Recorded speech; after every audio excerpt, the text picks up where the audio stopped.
All right, well, it's going to be hard to follow up some great speeches that came before me, but Furman, good evening. My name is Emory Rogers, and as a student and lover of this campus, I'm pleased to announce my candidacy for SGA's sophomore class president. Now, my story isn't that much different than what many of y'all have experienced coming here. Growing up 10 hours away in South Florida, I never really put Furman high on my college search list. I knew they had a pretty campus, but I wasn't really sure it was the right fit for me.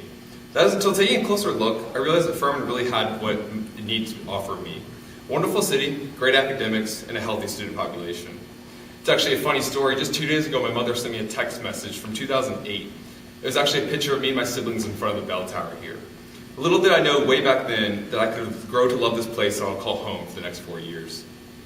Almost as soon as I stepped foot on campus for the first time as a student, I knew this is where I needed to be. As an intended political science and communications double major, I was very anxious to run for an SGA position as a freshman. However, I had to stop myself. How could I reasonably stand up here and say that I could represent our class after having only been on campus for several weeks? It is taking living out almost an entire first year at Furman for me to feel as though I can represent our class as a whole.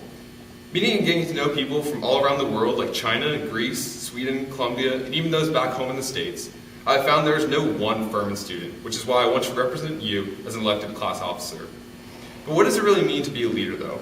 Some may get up here and spout off nice words like courage and determination. These are things which I do possess. However, I see leadership differently. Leaders are ironically those who choose to lead. Leadership is one of those things which is hard to describe and easy to understand once it has been experienced. Some of you may already know this, but I've been in a quiet leadership position here on campus since August. I've been serving on Furman University's Police Department's Parking and Traffic Board as a freshman representative. Now, that's a mouthful to say, but what it really means is that I have a close working relationship with FUPA officers here on campus. I've worked hearing complaints and was a player in the new moped regulations which were enacted this semester. This position has provided me with some necessary leadership experience which will prove instrumental for the job ahead. Another leadership concept which I have learned from recently becoming a brother of Pi Kappa Phi is the concept of ultimate respect. Now, by nature, we cannot all agree upon everything, and there's potential for conflicts to arise.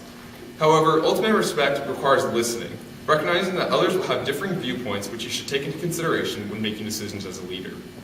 Now, students will come and go, but SGA and its decisions will remain, which is why it is crucial to have proper leadership in place, leadership which I can provide. Furman, thank you for your time, and God bless.